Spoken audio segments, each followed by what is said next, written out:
You know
Well, good afternoon, good evening, hello to everyone wherever you're watching, and welcome to Flight Simulation Association's panel discussion, Gaming and Flight Simulation. My name is Evan, I'm the co-founder of FSA.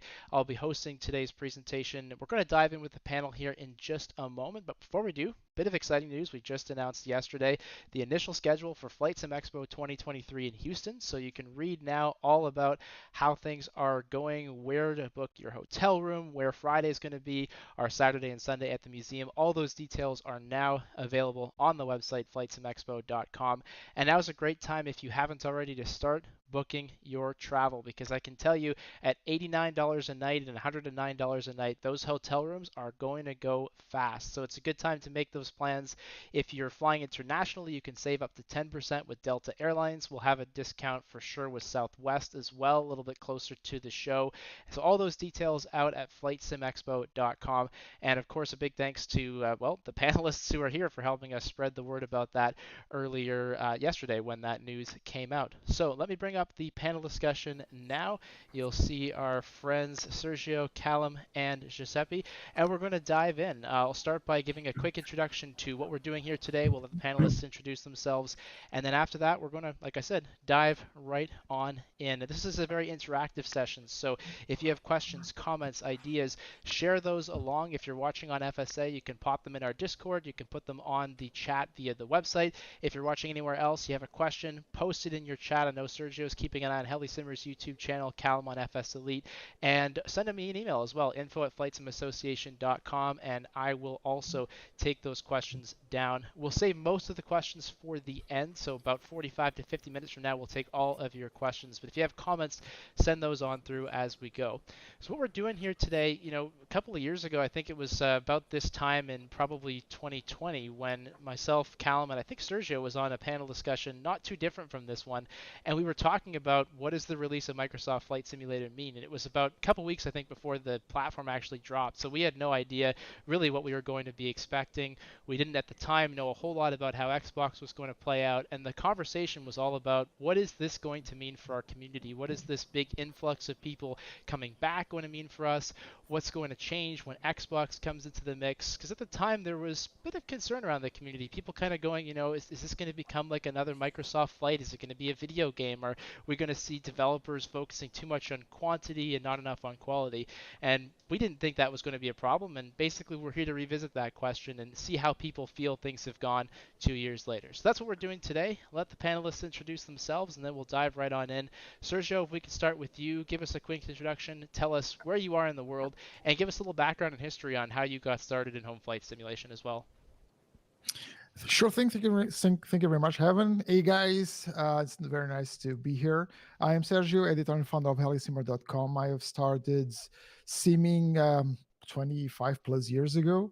I started with general aviation. Then I went to airliners, got really tired and fed up by airliners, started to discover the world of helicopters. And nowadays it's everything I'll fly. Like I said, I'm the founder and editor of FSElite.com, a project that's been out there for 6 years, and we cover everything about helicopters. And I am in Portugal, very near Lisbon, LPPT. Perfect. Well, thanks for that. Callum, we'll jump over to you next. Yeah, hi everyone. My name's Calum from the FSElite team, and I am in wonderful England near Bristol. And I got into flight simulation basically through kind of a real passion for aviation. Very much love the idea of flying, and basically then got myself a copy of FS, I think 2000, the one with like Concorde on the front. Used a keyboard and mouse, discovered very quickly that was not a way to fly. And as I'm sure many of you know, if you're into flight simulation, that just kind of grows and grows and grows and grows. And eventually you buy all the add-ons. And yeah, it just kind of grew from there.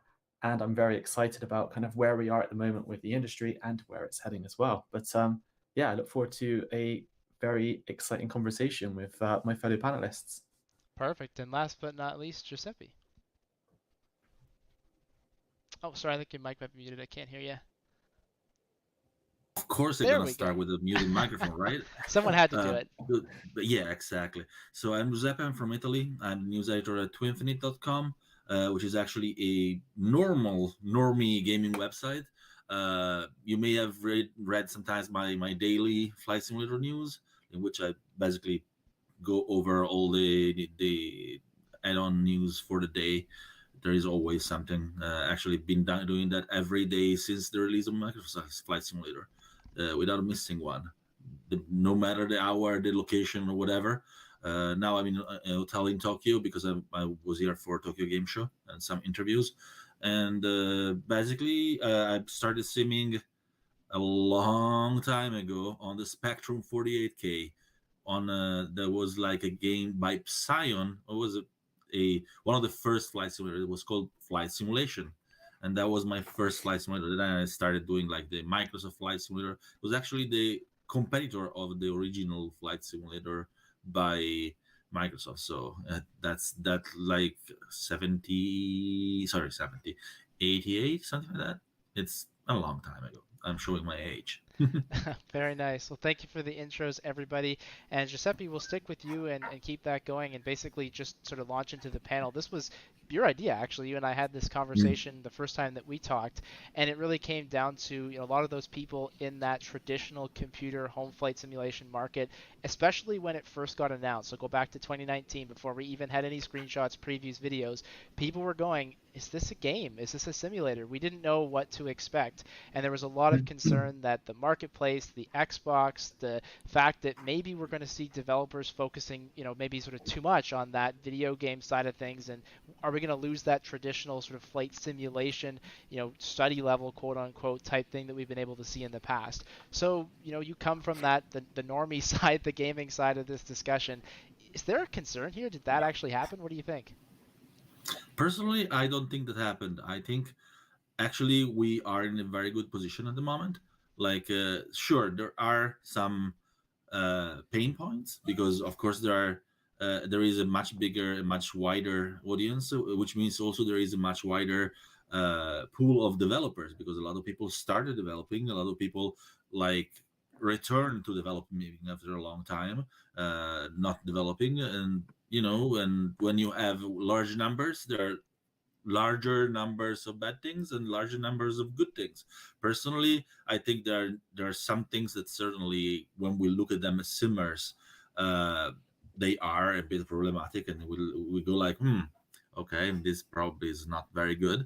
But I also would say that in two years after the launch of a new platform, I don't think I've ever seen so many good add-ons being launched by even new developers that's never done it before. So yeah, we have certainly some bad things, but we also have an exceptionally high number and density of good things.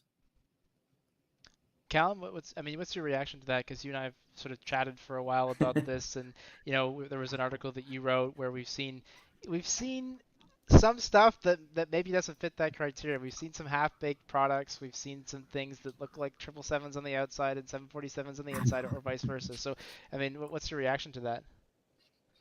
Well, let's kind of just take it back to the start from that initial announcement because there's some really good points there, I think. I remember very distinctly being in the back of a car after Expo had finished that particular year, and it was announced at E3, and everyone was super excited. And there was, is this real? Is this going to be a sim? Is it going to be a game, quote unquote? And then the information dried up for a little bit, and then myself and a few other people were very honored to be invited to go and try out the sim for the first time. And it was made very clear to us at that point that this is going to be a sim. And I think having a lot of sim related people there really helped emphasize that point. And I think that was really well put across. And I think once that information started to trickle out and actually you could see the whole world, you can go anywhere, you can adjust the weather, and the third party stuff was going to be fairly open, I think that's when kind of some perception changed. And then I think some of that perception changed again when it came out on Xbox, and we saw this influx of developers, influx of users. And I think on the whole, I know we'll get into the kind of the nitty gritty later on, but I think as a whole, I think this has been the best thing to happen in flight simulation in kind of decades, to be honest with you. The fact that this community has now seen massive growth, we've seen huge talent come through, as Giuseppe was referring to. We've seen incredible add-ons from very, very few, very unknown developers and stuff. And I think we're in for a very exciting time. But to kind of come back to your question, I think on the flip side, we are also going to see some people try and take advantage of this increased community size, and maybe those who are lesser aware of what a quality add-on should be and what it can be. But I also think as well, it's only fair that we expect that different people who have different tastes in kind of what a sim should be will have different standards of what they would expect from their add-on. And I know what you're referring to, kind of my article on Captain Sims, Frankenstein of an aircraft, the what was it, the 777 with kind of 747 And I mean, and they know dials and better. Like they're not new to the community. It's not like they just showed up, right? They've been around for a long time. yeah.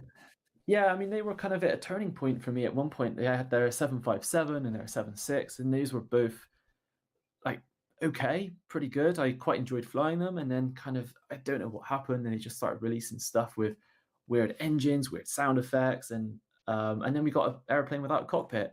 But again, I think depending on what you want from your sim, there is going to be something out there, and I'm sure we'll kind of talk a little bit more about third parties in kind of a little bit of a moment. But yeah, it's on the whole, I think this has been great, but also I think there's some lessons to be learned here, and obviously some discussions that we can have as a community.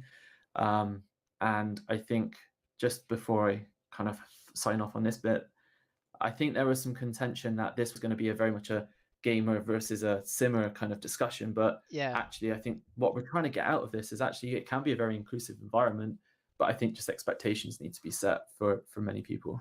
Yeah, I mean, somebody sort of sent me an email and they were like, why are you promoting this gaming versus flight sim thing? And we're like, no, the whole point of this is to disabuse people of that notion that it has to be one or the other, and that people should feel that our community is being invaded in some way, right? Because that exists. And Sergio, you probably more than any of the rest of us spend a lot of time in groups, Facebook discussions. So you've seen that probably more than most of us, and that has been an attitude that I think is problematic. Would you want to comment on that? Yeah, all this situation kind of reminds me of an expression. You guys know, I have a background as a developer. I don't develop add-ons or something like that, but I'm a programmer. I'm a developer, and there's something in regards with computer security, in which we usually say, computer systems are very safe until you add a human to the equation. And it's pretty much what's happening here. It's not that Microsoft Flight Simulator is becoming a game with a lot of quotes. It's not that it's being dumbed down. It's the perspective that people have and what people start saying and start bringing to the table.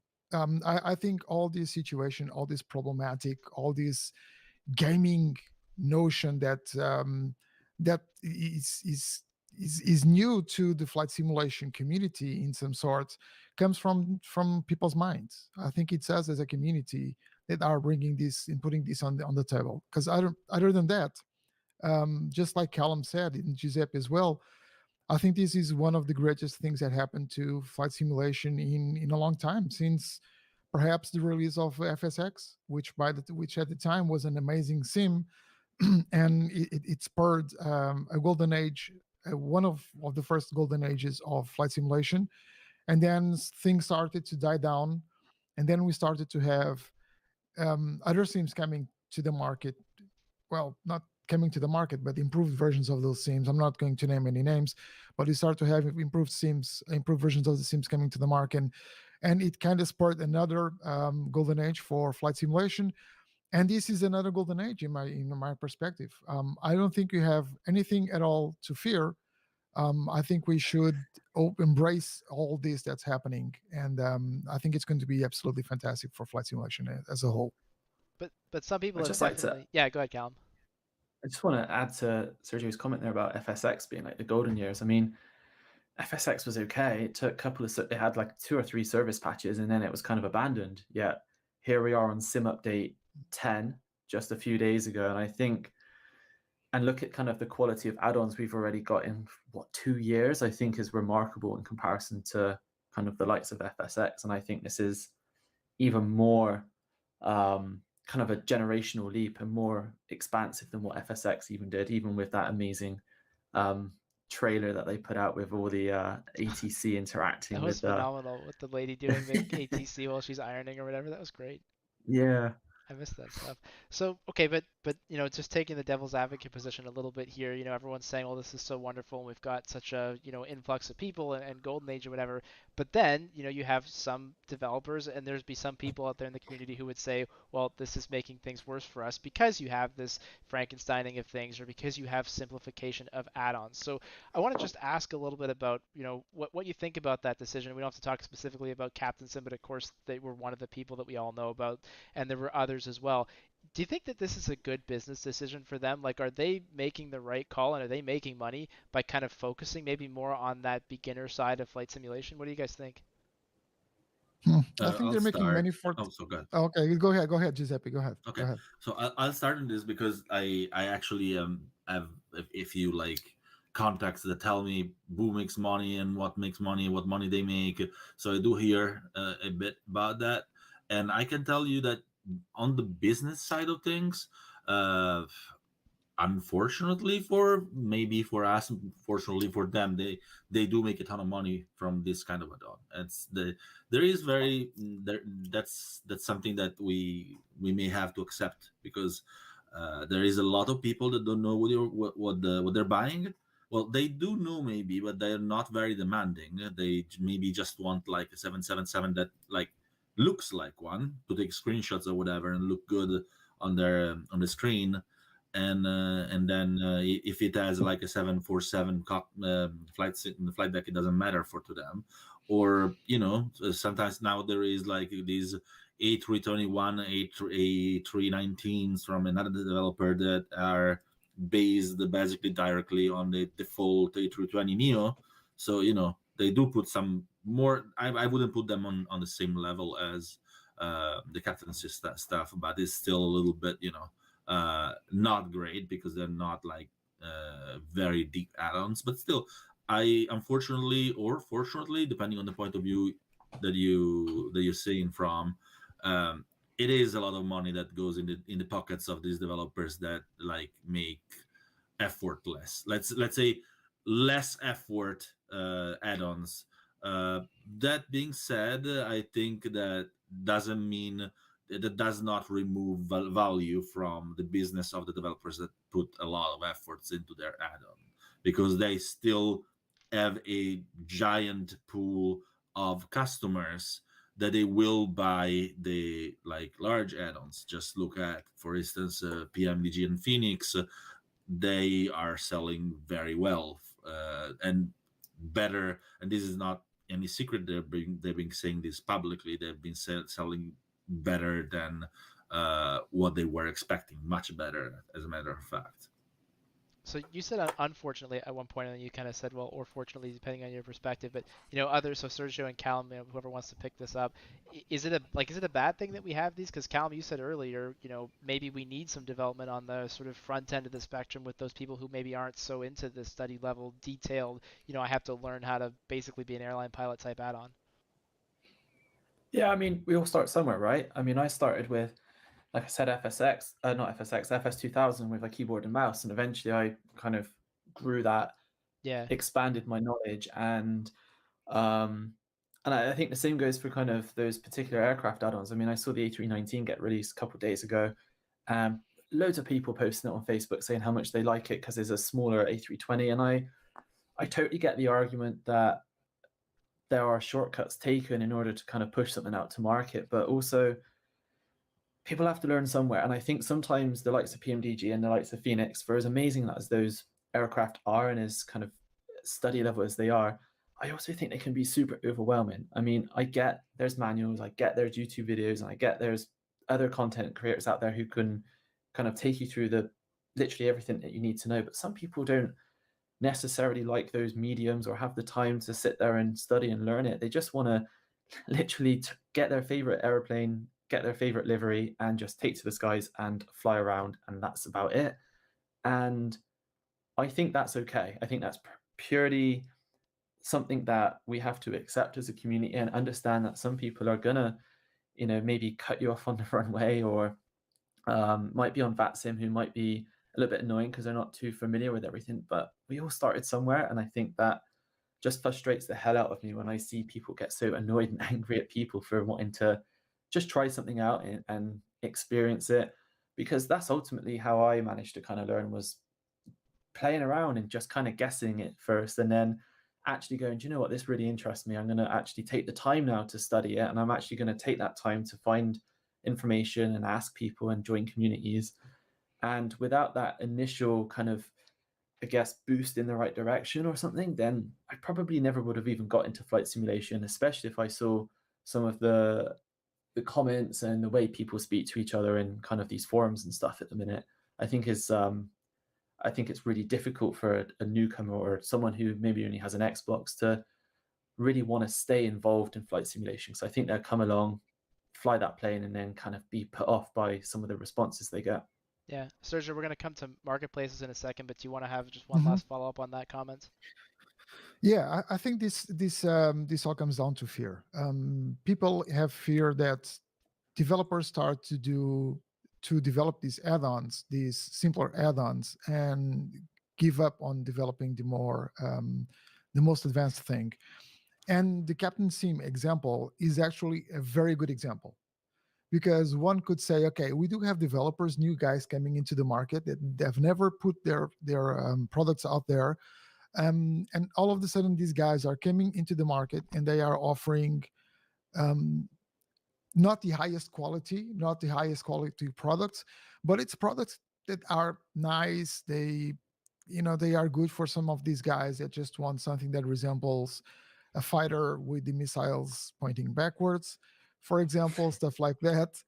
And that's okay. But the thing is, and I think it was you, Calum, that just said a few minutes ago, Captain Sim did it. Some guys that were already in the market, it's not like, okay, these new guys that are coming to the market, um, they wouldn't do a very complex aircraft, and instead they are doing these simpler aircraft and they are selling something. Okay, so you have someone new in the market that's doing simple stuff. You're not losing a good developer that makes complex aircraft. I think Captain Sim even increased that fear that people have, that all of a sudden we are going to have add-ons that are very simplistic and very wrong. And I think that's one of the concerns that the community has. The other concern that the community has, I think it doesn't have to do with add-ons. I have seen a lot of these conversations on social media and on Facebook groups and whatnot. And the behavior, people get very triggered by the behavior of other guys, because let me take a step back. Microsoft Flight Simulator has one of the best, it's probably the best multiplayer system in all sims out there, with the exception of the ones that we play on mobile devices. Okay, so you get into the sim and you are immediately flying with people from all around the world that are flying the same area that you are, and that is very cool. But at the same time, for guys that are taking their simulation more seriously, they still want to see those other aircraft from other players. But all of a sudden they are going to land and a guy just spawns on the runway, which is something that people can't do on Iveo or Vatsim or something like that. And they immediately associate that kind of behavior to a gamer. And a lot of the times they start saying that it's probably a guy that uses Xbox.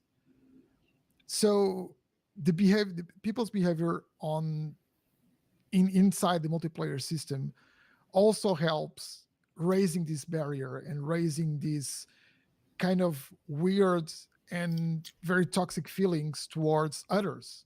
And all of a sudden they are not gamers, they are simmers.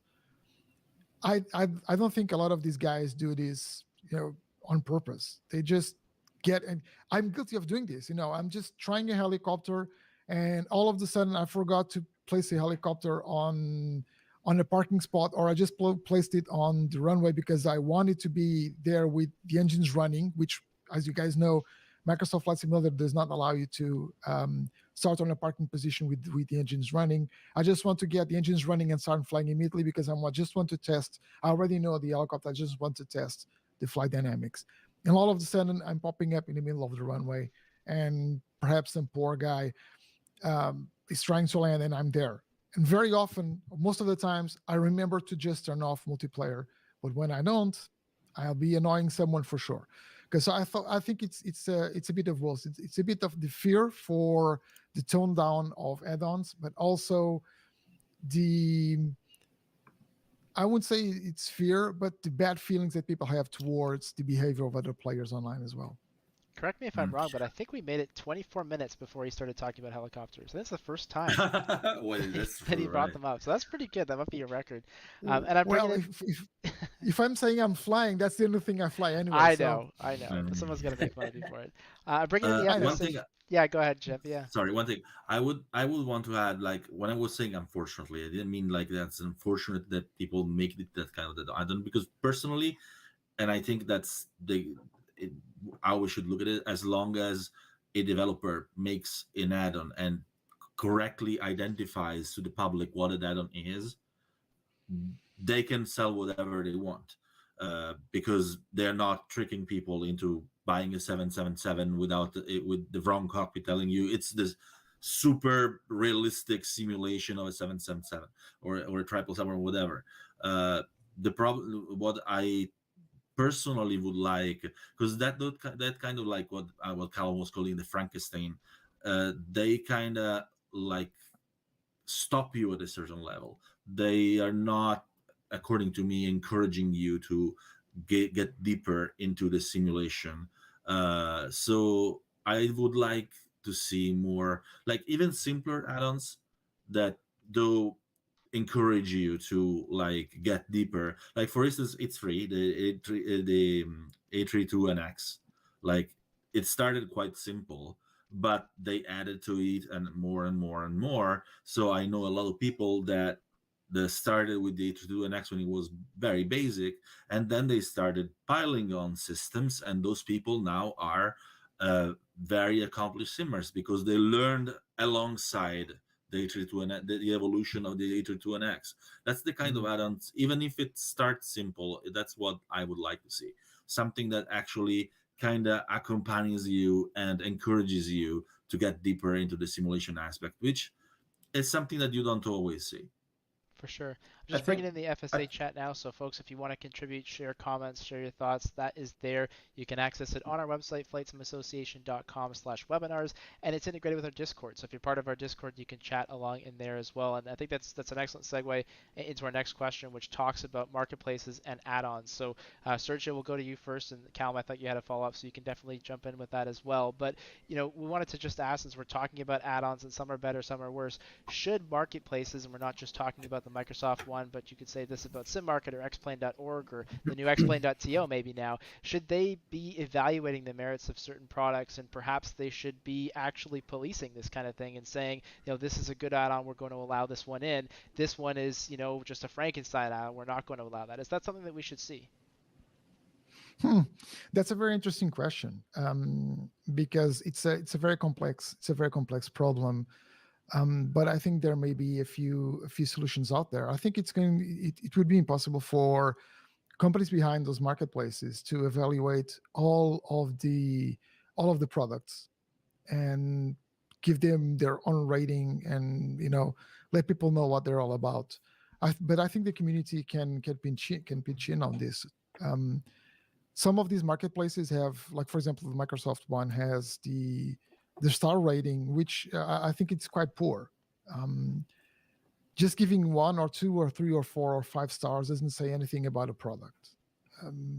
I think that for people to be able to rate the product, they should also be forced to say why is it that they like the product or don't like the product, so that people, because here's the thing, someone may not like a certain product and you give it 2 or 3 stars because the flaps on an airliner are not exactly modeled like the real one, which can be irrelevant to another guy. For example, Calum couldn't care less, for example, about the flaps or about the fact that the flaps they have a few centimeters less or something like that, but Giuseppe could fight it really, a deal breaker for him for some weird reason. For me, it would be a deal breaker, for example, knowing that 737 doesn't have a rotor. So that for me right there would be disastrous.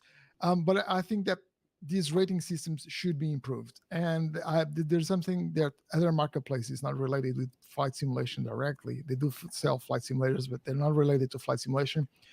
They have this very cool system of curators, people that for some reason are respected in the community, and they provide their input on the products that they try.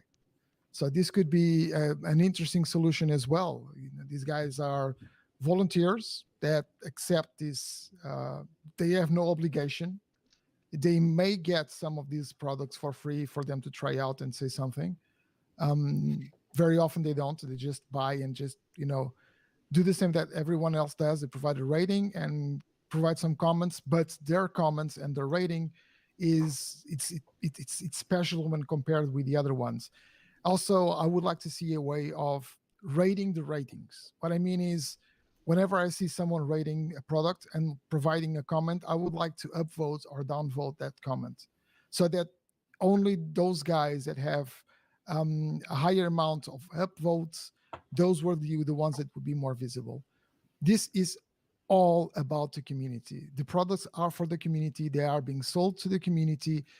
They are targeted at the community. And I think that more than the companies themselves, I think the community can do something. I would love to see such a system. I would love to see some of these things implemented on several marketplaces, because I think it would increase the trust of the users. It would increase the trust of the developers as well, because they would know that some respected guys were talking about their products. We see that with, for example, FSElite and other websites in which people review those products, and they are folks that we in the community respect. And they are honest, they are unbiased, they provide their information, they provide their opinions, and we value those opinions. And I don't like to use these words, but the community ends up being influenced by what they say. I think that should carry on to the marketplaces as well. I don't think it's very hard to do it. It's just a matter of these places, of these companies, having the will and work with the community to get these tools ready for us to be able to use them right away.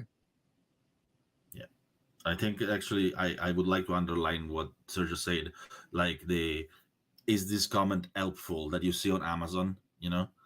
For instance, but this is actually a pretty good fail safe for this, because unfortunately there is also one thing that some marketplace kind of weigh more the fact that they want add-ons to sell, so they don't really care if for instance there are fake reviews, because I'm pretty sure you guys have seen fake reviews in various marketplaces, and I'm not going to name it, but there is a marketplace that kind of encourages them. I as a reviewer, I know for a fact that, for instance, on a certain marketplace, reviews from a free copy are counted exactly like all the other reviews, and they don't have any indication that the copy was free.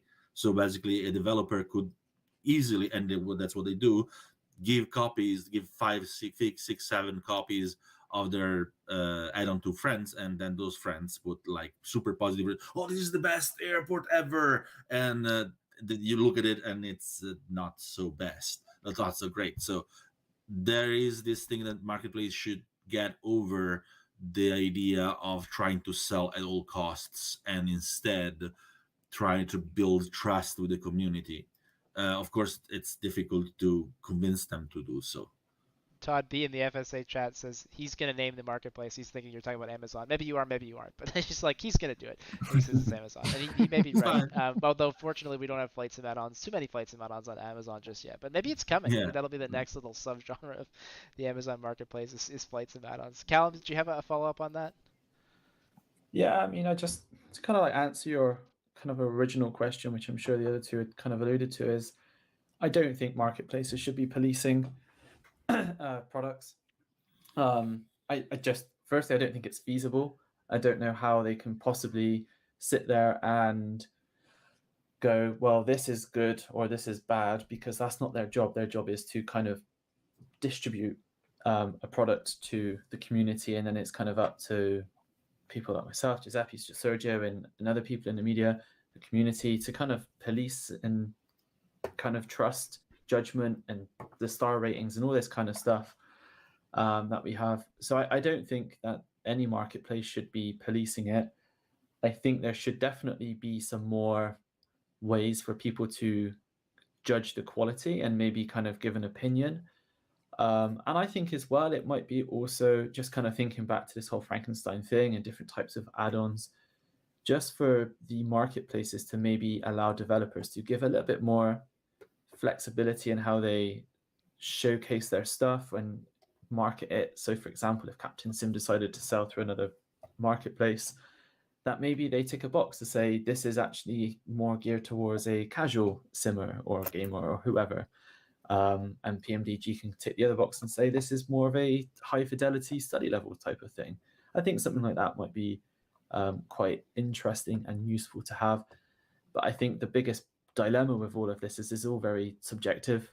It's very difficult to pin down exactly what could be a study level product.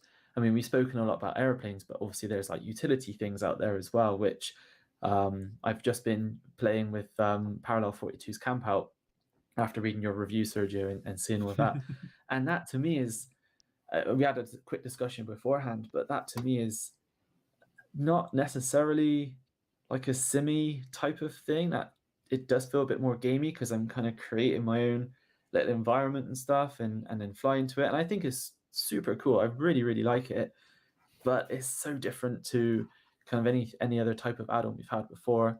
It's certainly no airport, and it's not like a generic weather engine or anything like that. So I think it's really difficult to pinpoint down exactly what an add-on is and what it shouldn't be, because I guess if we were policing marketplaces, something like Camp Out probably wouldn't enter any of the marketplaces because it's not an airplane and it's not an airport. So yeah, stuff like that I think is really interesting. I mean, we've seen a huge uptake in like mission type of products as well throughout all of the marketplaces. And again, they don't necessarily appeal to me as a flight simmer. I like to fly A to B. That's just kind of what I do.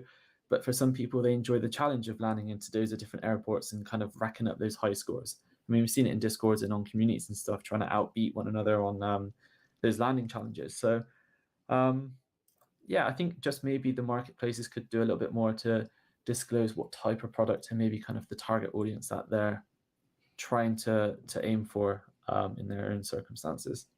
What about, I mean, there's some marketplaces that say that they kind of curate the list a little bit, so they only maybe work with certain partners, or they try to do a little bit of this. It's not necessarily policing, but you can imagine that they might not allow certain products in. So what if it wasn't like a gatekeeping system, but it's more of like, well, we're just going to try and give you a certain take on flight simulation. What do you guys think about that? And those I think it marketplaces works. are smaller. Like normally they are more curated, so they have less products to look at.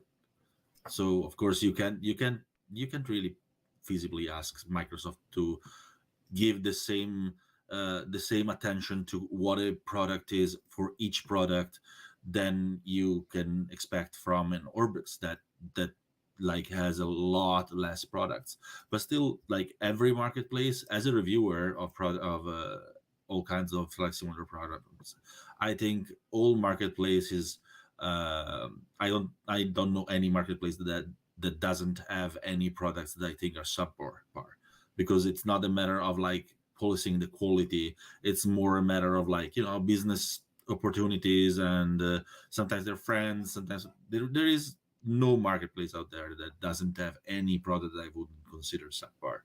Well, ultimately, no one is completely innocent. Let's just say, but yeah, those smaller marketplaces, of course, they can do a little bit more curation because they have less products to churn through.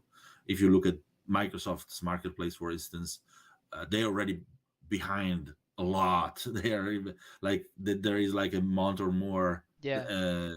like waiting for publishing of a product, so they can't really do more than that. I think the biggest dilemma that any developer faces with any of these marketplaces, whether they're curated or whether they're big behemoths, is after, like, especially as we were talking about earlier about all these developers releasing stuff all of the time, you could release a product on Monday, and by Friday you're completely off the front page. And that goes the same with kind of all the content that we write as well. I want to see these marketplaces do more, like way more, to earn their commission cut from these developers in order to promote products. And I think this also comes back to the quality stuff, because if a marketplace is seeing X amount of reviews that are 5-star and all these amazing comments and stuff, then they should be featured on that front page. They've kind of earned that right to kind of be there and have as much exposure as possible and help support those developers. And I think I can't name names, but I know that some high profile developers have seen lackluster sales because they kind of just get lost in kind of all this noise of all this other stuff. And it's kind of shocking, but also sad to see some of these developers struggle in an environment where actually they should be really thriving because their stuff is top notch, and it just gets lost because it's buried in, like, you see the weekly releases on the marketplace. I think last week, I know it kind of skipped a week, but there were like 40 odd releases or something, and some of those airports are just going to be forgotten about like the next day. So I'd like to see a lot more marketplaces, big or small, really supporting that kind of approach, and also maybe even just recommending stuff to people. So if you bought a particular airport, what other airports or aircraft kind of relate to that particular one? That might just kind of help diversify things a little bit, and also help simmers just expand their minds a little bit about what they want to fly or get involved with. I mean, I personally had a bit of burnout from flight simulation because I was just bored of doing the same stuff, and it just took a little bit of inspiration to kind of reignite that flame and get involved with some other stuff. And I think marketplaces could do a lot more to help reinvigorate people and get involved in different types of flying, which may also help with some of this toxicity that we've kind of touched upon as well. So I want to talk. Sorry, yeah, quick follow up, and then I want to jump on to consoles. Yeah. But go ahead. Discoverability is a very big thing in marketplaces, and actually, that I hope that they talked about like evolving the official marketplace further. I hope that actually the official marketplace takes a lot of inspiration from the Xbox marketplace, because Xbox marketplace is extremely good for discoverability, and I've talked with many like indie developers that make normal games, talking really positively about the discoverability for their games on the Xbox marketplace. So I really hope that Microsoft actually takes more inspiration from what they're doing with discoverability in their normal Xbox marketplace.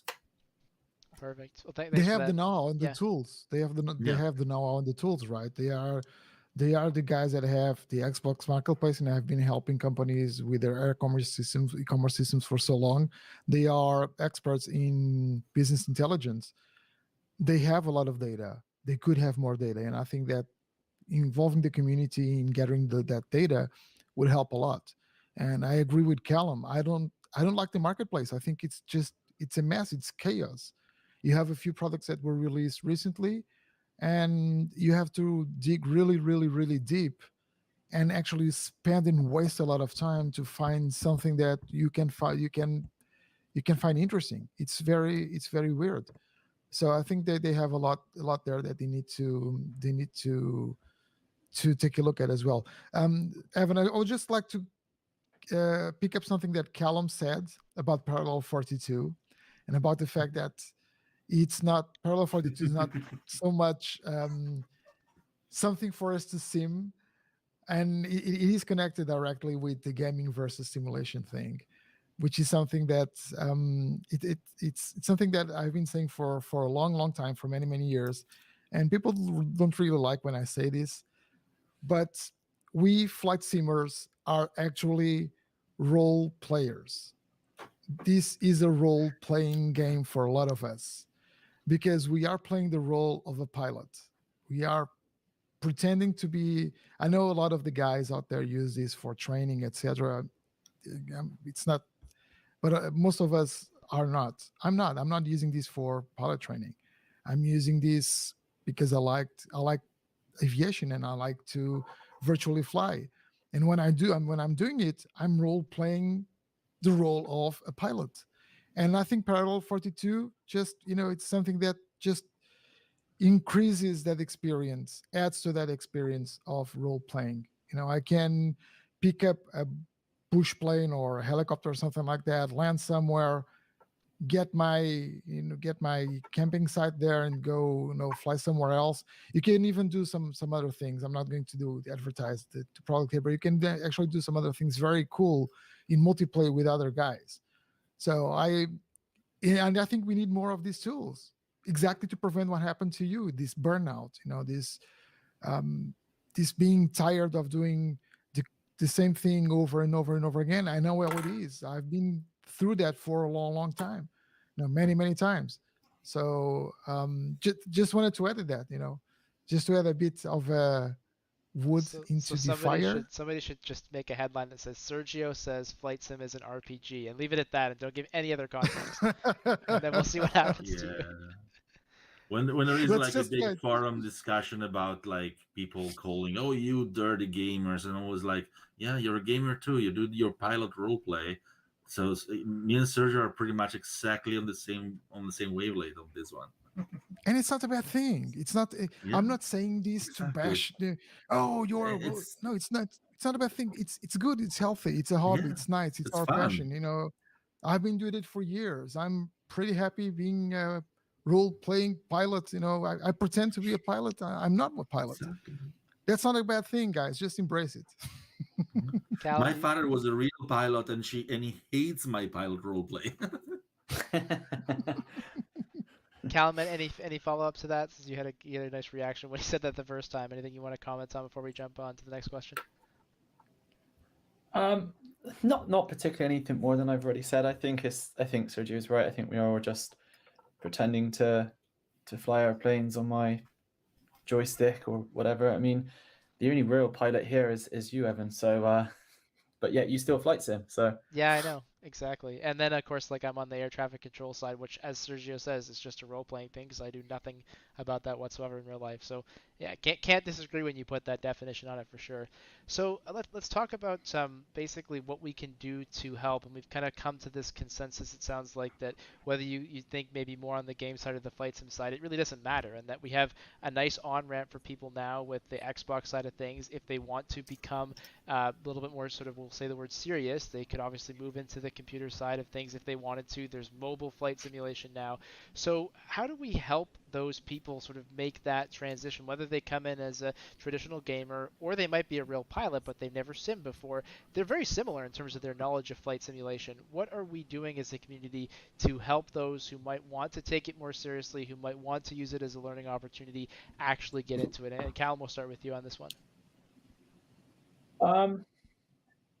it's tough. I mean, I'm really conflicted because I think the truth of the matter is I don't think we're doing enough, to be quite honest.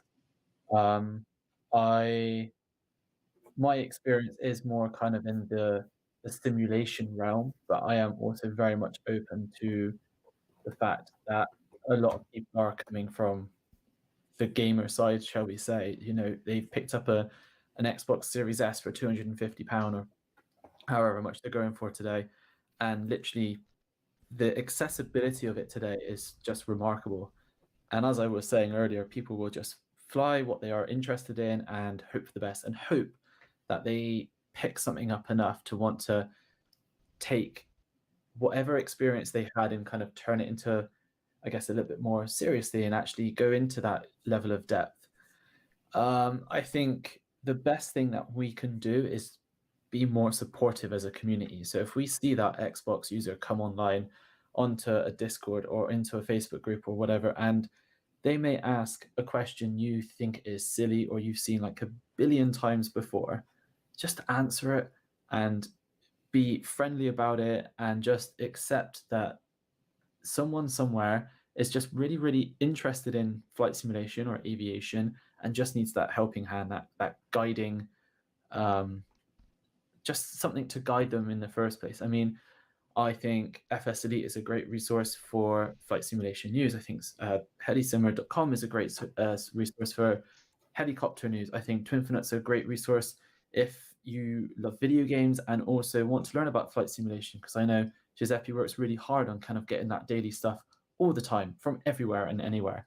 And I think collectively reading all of that stuff will help you kind of see what's out there and hopefully expand your knowledge and what's out there. But also, I think watching content creators, I think going to Flight Simulation Association, Evan, is a great place to begin and learn about all these resources and going to expos and other events and stuff. But I think the primary thing we can do is just to answer questions openly and just remember that we all started somewhere and not all of us are experts. I'm no expert. I ask questions all the time. I mess up and, you know, sacrilege, but I fly with an Xbox controller sometimes. And do you know why? Because it's just so much easier. Oh my God. I am just, if I want to mess around with my friends and just fly around kind of the continent or whatever, I am just sat here with my Xbox controller because it's just easier and I enjoy it because I'm there for the community side of things. I have all the hardware and stuff and I use it sometimes, sure, but it's just, to me, it's about having fun at the same time as having that bit of education as well. Yeah, and of course, I know lots of pilots that I fly with who are in that same boat where they're not going to go out and spend $3,000 on a computer, but they tell me that they fly on Xbox because they've got an Xbox already, they use it for other games, and hey, I'm a pilot, let me try this out, and they've done the fly over your house thing, and they think it's cool, right? So there's definitely that full-on spectrum. Sergio, Giuseppe, what else do you think we are doing, or what more could we be doing to help those who want to get into this more seriously, no matter where they're coming from, gaming, real-world aviation, new to flight sim altogether? What do you think we could be doing? I think we need Ultimately, to but uh, you I go. think we need to learn how to listen. Communities don't listen. People in most communities are, so eager to just say things that they don't listen to others. Here's the scenario: someone has an Xbox, got Microsoft Flight Simulator, and I know it's pretty easy nowadays to just grab your phone and ask something on Facebook groups, and we see that more often than not. I get triggered when I see simple questions asked on Facebook when someone could just write it on Google and get an immediate response. Yeah, so I understand that, but someone has gone through the trouble of getting Microsoft Flight Simulator, waiting 4 days for it to install it on his Xbox, try the sim, going to a Facebook group, ask questions there, and wait for your answers. It's not someone that just install the game in 5 minutes and start shooting at stuff left and right and just went, oh, how do I kill boss? No, the person that is on your Facebook group or forum or wherever asking these questions went through this process. So this person is interested, right? So I think that the least we can do, even if the question is stupid, and the question is not stupid because the person is playing on an Xbox. The question is stupid because the person is new in the simming world, and that happened to all of us. I was just before we started the panel. I was exchanging a couple of messages with someone that I'm helping, and that person has bought an Xbox and has bought some hardware to connect to the Xbox. I went through the trouble of looking and finding what's compatible with the Xbox for that person to use, so that that person could give the Xbox and the hardware and the sim to his son, to her son this Christmas, because the kid wants to be a pilot. And the family cannot afford a 3 or 3.5K computer or something like that. So they bought an Xbox, they bought some hardware. The kid wants to be a pilot. The person was telling me that, they spend a lot of time on their local airfield talking to pilots and whatnot. If that kid comes to a Facebook group and asks stupid questions, and I'm not saying he's stupid, but questions may be stupid or at least very simple. Are we going to turn that kid away and start bashing him and tell him to go away, go play, he with his Xbox, go shoot something with his Xbox?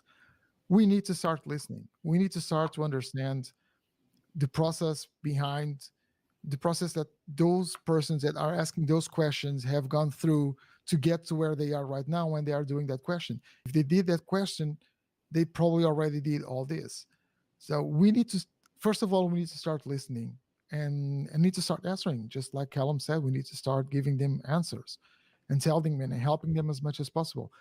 We never know when one of these kids eventually turns up to be a pilot. And we could, this is very interesting because we could literally be preventing a kid from getting into a career as a pilot by not Or a game providing him developer for that matter, or a flightsman or a developer. I game mean, developer. how many Yeah, flightsman developers do we have in the community who started just like the rest of us did as regular simmers? Like no one's exactly. coming in here as a professional game developer saying I want to build for flight sim. Almost everybody is a flight simmer who just started to code on the side, right? That kid could be the founder of the next PMDG, and we Yeah, need a new blood. yeah. We need a new blood. PMDG is not going to last forever, or for a long time unless it manages to refresh their developer pool. Those guys aren't young; they aren't 18 years old, right? I'm not saying they are going to retire tomorrow, but the younger crowd that's coming into the flight simulation are the guys that are going to do something in the future. Not all of them, but a few are. So it's taking care of the youth of the new guys coming into the community is also a way of us taking care of the community itself and allowing it to grow and expand in the future. There is also a misconception that I see a lot, like especially between certain parts of the flight sim community that have never been gamers, that have never had like much of a contact with like the gaming at large, which they think like gamers, people that play on Xbox, they play only shooters, or they're like they play only simple game. They're not used to the complexity of the simulator. Uh, there is a giant variety of games and simulators already on consoles. Flight Simulator is not the first. They have like train simulators, they have car simulators, racing simulators. They even have like strategy games that are like really really complex. Like if you look at Paradox's strategy games like Crusader Kings 3 or whatever, they are some of the most complex games that you can think of, and it's like even more complex than flying a study level airliner. So it's not like Xbox gamers or players or owners are necessarily unprepared to the complexity or even uninterested in the complexity. There are a lot of people that are interested in the challenge that the complexity brings because they already play other games and other software that has exactly the same complexity or even more. So we should try to look beyond the stereotypes, because I think many of the new gamers, the new simmers that come from Xbox, come from a background of playing games that are challenging and complex and comparable to flight simulators in terms of complexity, because that's what they like. So if we remove the stereotype, we can see that many of those players, many of those perspective simmers are not that different from us veteran simmers in any way. I'm sure you got some more follow up. I want to just share a couple comments that have come through. And by the way, chat, thank you for all the great comments and questions and stuff that's been sending through. Now is a good time. We're just about to move into the live Q&A. So if you have questions for the panel, anything you want us to address about gaming, flight simulation, Xbox, anything really at all, we are more than happy to answer those. So please send those questions either through the chat, send them to me at info@flightsimassociation.com, send them through the website, and we'll be happy to answer them with you. And fair warning, if you don't send in any more questions, all I'm going to do is ask the questions for Sergio, and they're all about helicopters. So the rest of us are going to be bored. So we need some questions that are available for other people as uh, well, because as usual, he's the most popular person. And there's Andy in the chat right now going, darn, I'm on HeliSimmer.com looking at a hardware collective review. Come on, guys, there's other things than helicopters. We should have done like an airplanes versus helicopters panel maybe. A couple other comments from Dreams of Wings over on the HeliSimmer YouTube channel. Very interesting time in communities, because I think we're seeing a broad spectrum of experience and knowledge, and that's that's never a bad thing. So that's really, great point. Ivan Sky earlier on from the same thing as we were talking about role-playing games, saying that it's a really nuanced difference that, real-life aircraft can be used for gaming and competitions and things like that as well. So I thought I would just share that. Sebastian had a great point earlier. I've got to go scroll up to find it, but basically said Xbox is a very affordable way, and there's no reason to feel like they're less simmers than the rest of us are. And he says we are Hmm. all simmers no matter how we got to be here. And I think that's a great point as well. And then one more just a few minutes ago from Robert Allison that I thought was just really interesting, and all these are all good comments. But Robert goes after a console with a joystick on a sorry after all a console with a joystick on a 50-inch TV in the lounge must be quite immersive and a better setup than when he started back on FS95 on a 15-inch monitor in 1996, right? So all great points for us to talk about here, and thanks for the commentary on the chat. I'm going to start We asking started on helicopter an eight questions. monitor. I started on an 8-inch monitor in black and white. Right. So that's exactly it. So any other questions, guys? Send those all through. Otherwise, we're going to have to ask Sergio some helicopter ones. Um, have you That's guys? a threat. I And know that is a threat, exactly. folks. We can, Sergio, if people do want to ask you helicopter stuff, because I don't want to necessarily get into your entire, helicopter world of experience here, but if they did want to ask you some questions, where's a good place for them to do those questions more specific to helicopters in your experience? Yeah, just drop by our Facebook group. It's called Helicopter Flight Simulation. Or shoot me an email, Sergio at HeliSimmer.com, and I'll be more than happy to help you with anything that I can. Perfect. So we'll probably start to wrap up as they're just kind of go through some last thoughts, some concluding thoughts from anybody or anything that the panelists sort of wanted to contribute as a thought before we go here. Anything that you guys want to do before we kind of wrap up? I think we didn't cover. Hmm. I'm very curious. This is more of a question to you, Giuseppe. I mean, Mhm. obviously, you're very much in the games industry because you're in Japan at the minute, aren't you, with like TGS and stuff? Yes. Is there like a perception of what flight simulation community is like amongst gamers? Because I know what we have as our perception of gamers from a flight simulation community. I'm just curious as to kind of what the other side of that spectrum is. I don't think most gamers are aware that there is a flight simulator community, and they actually impact with it whenever they go. For instance, on the official flight simulator Microsoft Flight Simulator forum, they impact against the community, and that impact is not always gentle. So that's where they form. That's actually what we should be careful about, because many times our community as flight simulator, I'm kind of in the middle because I'm part of both communities. Like our community as flight simmers does not give the best the best image of itself to gamers when gamers come to ask us questions or just to interact, because we look like sometimes really reactionary and very like unwelcoming sometimes. So yeah, but we already talked about it a lot. Those gamers I've talked to that they had an impact with the flight simulator community, sometimes it's fine and sometimes it's really uh not so bad that they like just give up like flight simming as a whole. So far I never met actually anyone that it was like so turned off. I would say no, flight sim is not for me, but I've seen some pretty negative experiences, certainly, especially not helped by the official forums, because those are sometimes very very unwelcoming. There is like the kind of war zone. I don't know if you guys have ever seen that, but the official forums as are really war zone. So sometimes I think a lot could be done to like moderate them a little better. Uh, but I think the perception can be improved by us. We are the ones that need to improve the perception of the flight sim community among the gaming community by being more welcoming. That's the whole point. It's it's Interesting. very it's very interesting to see that, since I have I know because I've been playing other types of titles as well, including shooters, and there are some really toxic communities in the gaming in the gaming community, and even those guys think the flight simulation community is toxic.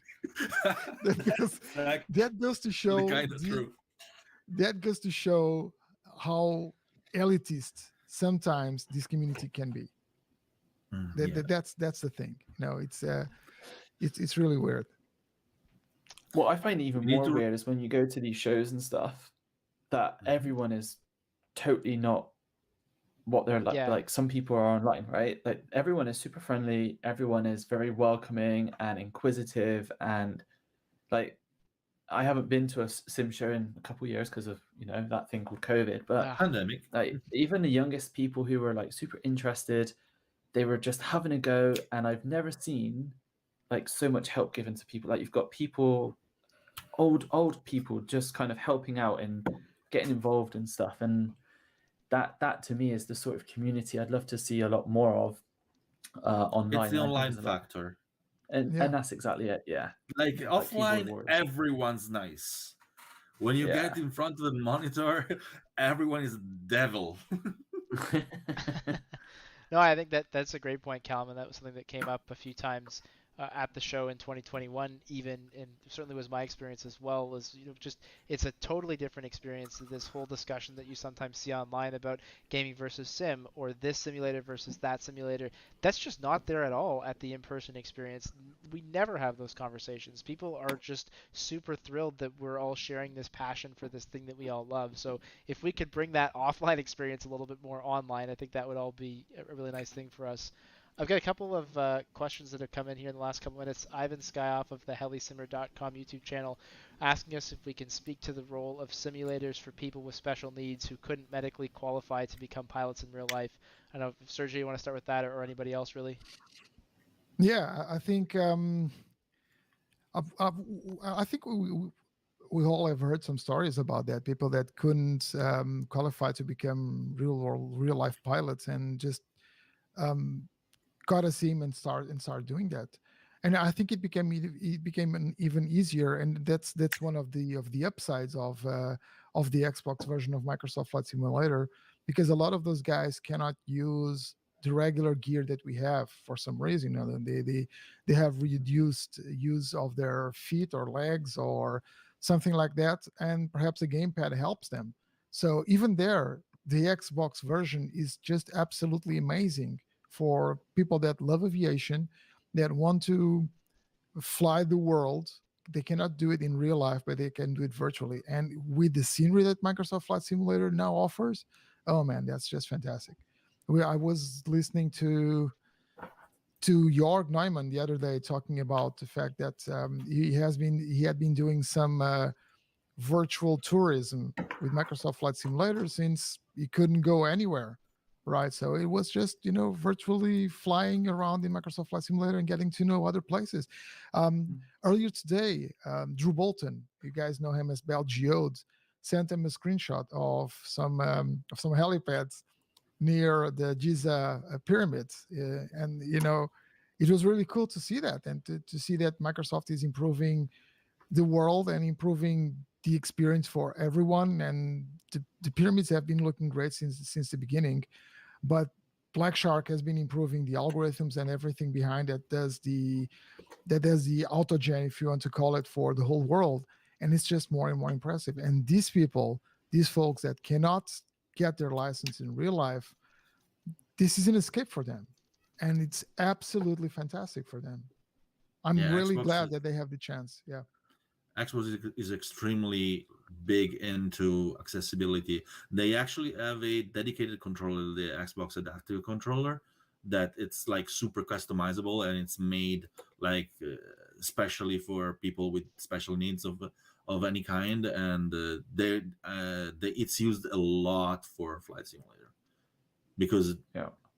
people that can't use a joystick or whatever, they can use that for simming. And the fact that also the Flight Simulator has a lot of has very very flexible assists helps a lot there too. Yeah. You remember, Calum, probably when we went to the global preview event back in 2019, the event that you were talking about in the beginning. One of the things that Microsoft said right there was that they wanted the simulator to be inclusive. Mhm. That was one of the things that they wanted the simulator to have, and they are doing just that. And and actually, this is another thing that people fear with the fact that there's an Xbox version. There's a dumbed down version of the sim somehow, right? And all of a sudden, this is not going to be a sim anymore because they have a dumbed down version. Yeah, well, I don't know if you heard, but there's a dumbed down version of helicopters for the sim. Sebastian Vlok has shown it so that people can use it on Xbox, for example. And it's not because of that that I'm going to be afraid that helicopters are not going to be good in Microsoft Flight Simulator. Yeah, Yeah. I'm not saying they are going to be spectacular. I hope they are. I don't know how they are yet. I haven't tried them, unfortunately. But the thing is, I'm really glad that they have a dumbed out version that people can use their gamepads with, or they can use it on the PC, but have a better experience and not give up on flying any kind of aircraft, actually, because they can try the sim and they can progress from there. None of us, I don't think any of us here in the panel has started flying the sims and just knew exactly what they were doing from the beginning, unless No, Evan has done it, no, my has sim taken was his before. license, and My then sim was before yeah, flying, so no, so I was the worst one for this. I totally came on and did zero research and was like a menace on Mhm. on VATSIM before someone put me in my place. So Wow.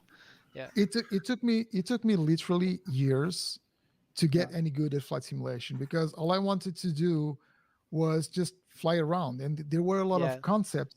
There were some basic concepts that I knew, but there were a lot of concepts that I didn't know, and it wasn't until um I think 2002, something like this. So I already had a few years of flight simulation. Remember that I think it was the FS 2002 professional edition that came with a PDF with Rod Machado's lessons. And that PDF, I actually, sometimes I send that PDF to some people. That PDF actually taught me a lot of things that I didn't know about aviation back then, right? So it took me some time to get. I'm not saying I'm good, but at least better at flight simulation. And everyone needs that. Everyone needs to take that path. If Microsoft is doing something that will help them achieve that faster or easier or achieve it at all, because some guys give up. I know of people that has given up on flight simulation at all, Mm. right? If we have the tools and we have a good community that fosters that passion and helps them, we may have amazing people in the community in a few years. But we do need to do our part as a yeah, community. for sure. 100%. I want to just talk. Just a quick, Yeah, go ahead, Cal. just quickly add that I think that accessibility question is really good, and a few other examples of accessibility we have in the sim. And then we talked a lot about controllers and stuff, but the different languages, um, plentiful languages now, which is again so much more inclusive. It helps people to get involved.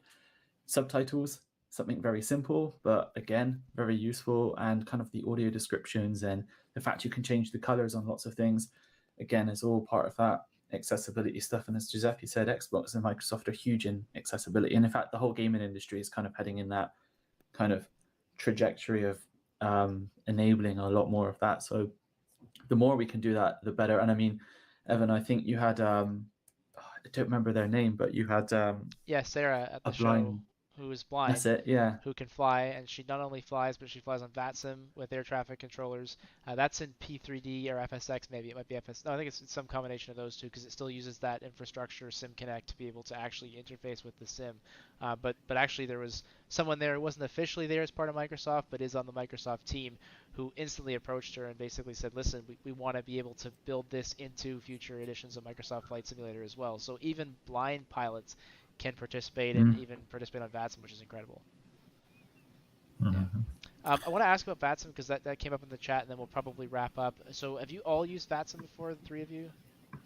Yeah. Yeah. Yes. Okay. So you guys can talk to this as well, and of course I can as well since I'm a controller on there. But you could basically parlay this whole conversation onto the VATSIM ATC versus pilot conversation. And there's certainly, I think VATSIM still has a ways to go on breaking down that barrier a little bit. And there's a lot of people who are pilots who say they got, yelled at, or the controllers are difficult. There's a lot of controllers who would say that the pilots don't know enough. There's a huge wall there, I think, that they need to try and break down.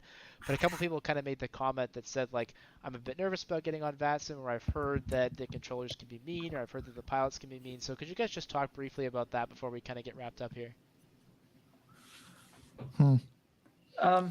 And if you guys don't want to So do it, I'll take it. But Yeah, I do have an idea, and I think that Flight Simulation Association could have a role on this. okay, I'm So just you're putting that on me. threw you Well, under the bus. well, we're tell already doing us. some of that, so that's good. I mean, we're doing a pilot briefing webinar for Cross the Pond on October 15th. So actually, I think we are helping on that front. Callum, are you going to say something before I jump in and talk about it a little bit? yeah, I was just going to say, I mean, I've been simming for years before I had the courage to jump onto VATSIM. Yeah, It took years and years. It it's daunting, the idea, the prospect of yeah, me taking myself online, talking to people, and frankly pretending I know what I'm doing because I don't want to mess up and cause a riot, basically. But I think it all comes down to it's kind of skill and patience from both sides. I think it's equal in that respect. I think pilots need to have some degree of knowledge of the plane they're using, and also have an idea of what they're about to embark on. And certainly not joining across the pond is like their first experience into VATSIM. I think that would be a nightmare. But I think you Uh, you just have to kind of take in some information as a pilot, know what you're doing, and spend time just listening to kind of ATC, and jumping on as an observer was the most beneficial thing I did, and kind of understanding kind of the pace and the flow and just kind of the etiquette, I guess, of being online on VATSIM, and also just letting people know you're new. I think goes a long way to enabling the controllers and other pilots around you uh, have that expectation. From a ATC perspective, I've definitely had my fair share of controllers have a pop at me for maybe they've had a really stressful session, and I just think if you've had a stressful session, you need to kind of sign off and do something else, just yeah, like any other sort of activity you're doing. And again, if you're a new controller, then let the pilots know. So then again, there's some expectation like from both sides.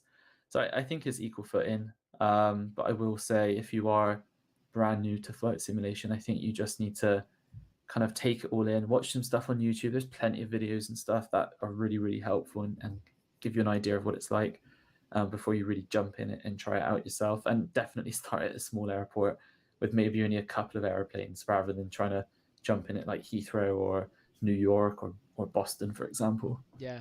I'll let you guys. We got one more question, yeah. so I'll Well, let you like, guys. I'll let you guys think about this question while I just comment quickly on VATSIM. This question is like really how. quickly. Yeah, I'll come right back to you. Give me a second. But this Sorry. question coming up next is going to be. This is a good one, so I want you guys to think about it. How confident are you that MSFS will eventually reach the sim complexity we're used to seeing in P3D, positive top of descent, weather, the detail of weather, the fidelity of the add-ons. So just think about that for a second. I'm going to talk quickly on VATSIM, and I'll just say to those people in the chat who had those comments about feeling a bit nervous, the fact that you're saying that already tells me that you're ready to go. The people who cause and I don't want to say problems, so the people who usually prompt that reaction from a controller are people who have done zero reading, zero research. They probably downloaded the sim 3 days ago. They come into the busiest event on the network's history, and they expect to do VFR close traffic at an international airport, right? Those are the people who cause that kind of reaction. If you're not that person, if Can you I put your declare hand up, emergency? yeah, exactly. So if you put your hand up and say you're new, honestly, you will have no problems. There are, as Callum says, there's some great resources. You can go on Twitch and YouTube. You can literally watch people fly online or control online and experience that for yourself, just basically vicariously through them. And yes, we do have a number of webinars. You can go back and look at our webinar on VATSIM. We have one coming up on October 15th where we talk about Cross the Pond. But honestly, at some point, you've got to get over that ledge and dive in. If you're someone who just comes on the network, put in your flight plan, hey, I'm a little bit new to the network, and you say to the first controller that you talk to, hey, I'm new to the network, and then you make your transmission, you'll have absolutely no problems. And anyone who gives you any grief at that point, that's on them and not on you. So there's my little VATSIM rant, and I see in the chat here Phil's asking for comments. So if you have anything that you think we could do to make the VATSIM thing a little bit easier, please put those in the chat. Giuseppe, you were going to do a quick follow up on the VATSIM thing, I think. Just I Yeah. think it would be nice to have a little bit more like private-ish training. Webinars are a little bit like, but they are a bit one-sided. If there was more chances to like train people directly, would be very nice. Yep, and that I know exists. there are some of those things, but Yeah, more of that would be nice. Yeah, it exists, but I think it would be nice to have more of that because people are intimidated to go in the live environment. It's yeah. super intimidating. So if people want that, two names that I can drop right now. One of them is Flight Sim Coach. So they do one-on-one coaching, and if you're an FSA captain, you actually get an hour with them for free. So if you're a captain and you're watching and you want to get on VATSIM, you can literally reach out to Flight Sim Coach. You get an hour with an instructor who can walk you through VATSIM or Pilot Edge or IVAO or any of the online networks, and that would be a great place for you to start. And the other one is called VATSTAR, VATSTAR, and they provide free sort of like same thing one-on-one coaching with you for getting started with VATSIM, and they can do everything from like getting started on the network to actually learning how to fly, which is quite cool. So VATSTAR and Flight Sim Coach are two resources that come to mind, and we could do a whole other webinar on that one. But I want to get back to that one last question that came through Maybe on you the should. FS Elite YouTube. Yeah, well, I think we should. You're right. And good thing we have one coming up on October 15th, so put that in your calendars. But Yay! let's go back and talk about that one last question. So the question was, how confident are you that MSFS will eventually reach the sim complexity that we're used to seeing in P3D? Or maybe you think we're already there. I'll let you guys just jump on that one and then let's go. I mean, I think I understand the question, but I'm also I think we've exceeded the complexity of P3D from many. I'm not sure if this person means the add-ons that we're experiencing or the fact maybe. So I think maybe the biggest thing that is missing from MSFS at the minute is a functional weather radar Yeah, or the or ability weather for engine third even. parties to tap into that. But I mean, we've got high fidelity short haul aircraft at the minute from both big manufacturers. We've got a superb looking ground generation system that implements aerial imagery from around the world and also 3D photogrammetry. The SDK has been constantly updated and is doing things that we've never seen before in any flight sim. And the whole thing looks gorgeous in comparison to 3D. I mean, I used P3D a couple of weeks ago for some stuff, and I'm like, oof, looks like mud. I mean, like that's just the reality of it. I mean, that is old stuff in comparison. So I think we've exceeded the complexities in some regards. I think there's still one or two little things, but I also think maybe it's just an element of change and people needing to, if you're moving from a platform to another platform for whatever reason, then just accept that things have moved on since P3D was made. And let's face it, that was also based on kind of almost 15, 16, FSX. 17-year-old technology. Yeah. Yeah, So exactly. that's my brief take on it anyway. Giuseppe, do you want to Yeah, comment and then we'll and finish off with I Sergio? think like I'm sure there is different opinions on whether we have overtaken or whether like MSFS has overtaken. I don't want to go too much into the sim versus sim thing or not, but in the end, whether you think it has overtaken it already or not, if you look at the progression MSFS has done in 2 years, I think there is absolutely no doubt that with the kind of it's just a matter of resources. Asobo has 100 something developers in it, plus people at Microsoft and whatever. They have the resources to do things that unfortunately or fortunately other developers cannot do. So in the end, yeah, it will absolutely close the gap and go to levels where we've probably never seen from Satellite Simulator because there has never been before in history, even the old Microsoft Flight Simulator never had this kind of resources behind it, just human developer programmer resources. So the kind of resources Azobo has for this the simulator is absolutely unprecedented. So we definitely can expect like things to be done, gaps to be closed, and whatever. Sergio, any last comments on that from you? Yeah, it's kind of weird. I never like to answer these questions and do any futurology because things can change. We don't know what companies are going to be going through. We just don't know the future. But just like Giuseppe was saying, and Calum, we're talking P3D is a platform that came from FSX, which was released in 2007, so 15 years ago. And it was under development for much longer than that. So again, 16 or 17, like Calum was saying. Microsoft Flight Simulator has been in development for 8 years. So when we went to the global preview event, they told us that the sim was in development for 5 years, and a year has come. The sim came out, and two more years went through. So we are at 8 years of development, and we have an absolutely fantastic piece of software. Is it flawed? Yes, it's not finished. Is it broken? Yeah, it has some stuff that is broken. We have a much more or a much bigger awareness of what's broken, because let's face it, it's the sim with the most amount of people playing it, using it right now. Mhm. A year ago, half a year ago, we had about 3.5 million users just on PC. Then the Xbox version came out, and I would say that probably by now we have, I don't know, 5 million users. Of course, there are some guys. Do you see 5 million guys complaining on the forums that they have issues with Microsoft Flight Simulator? Sometimes, I see this a lot. People going, "Oh, this sim sucks." Everyone is complaining. We have about 5 million guys using it. You see how many different guys complaining? Do you see 100 guys complaining? If you go to all the forums and all the groups and you count them up, are they even 100 guys? Are they what, 20, 30 guys? Sometimes if you Let's go say, on the official forums, they kind of feel like 5 million people complaining. yeah, it does. Those forums are real, yeah, are chaotic. But let's say that we have let's say we have 1,000 guys complaining out of about 5 million. That's not a bad number, right? So we have an amazing piece of software. It didn't surpass P3D in some areas because it's under development.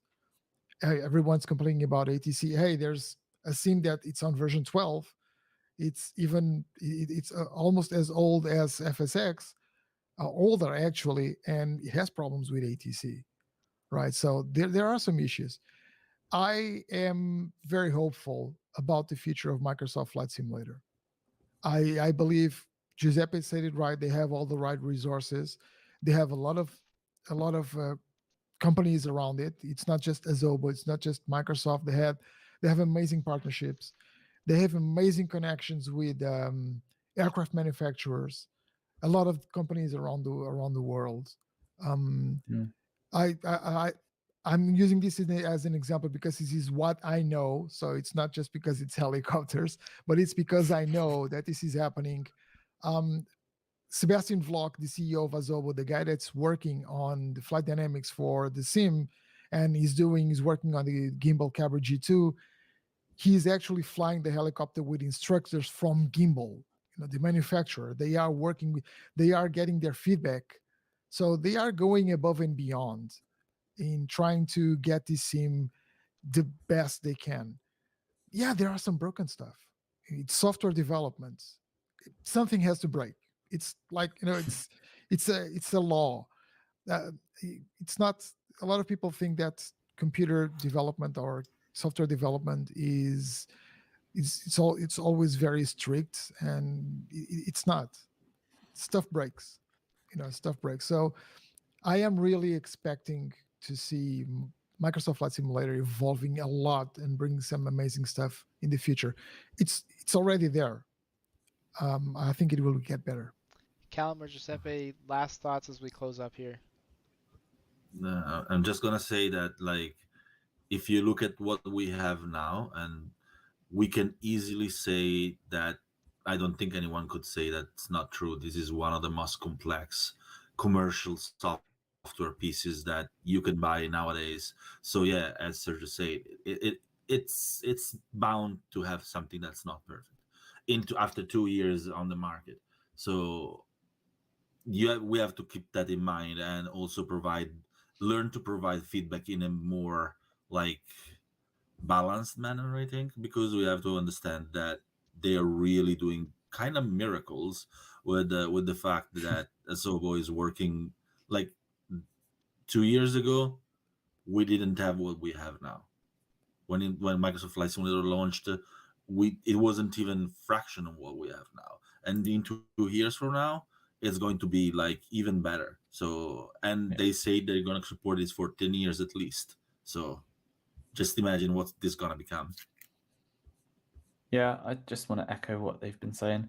If you've asked me 3.5 years ago what type of where we would be now in the industry, I would never have guessed we would have had this sim. And you also have to consider that Microsoft and Asobo take on this feedback. I mean, I've had numerous discussions with many members of the team, and every time you speak to them, they're like, "Yep, we know, we're aware, we're working on it." Sometimes things just take a little bit longer than what we would like it to take, and we've seen a perfect example of that in Sim Update 10.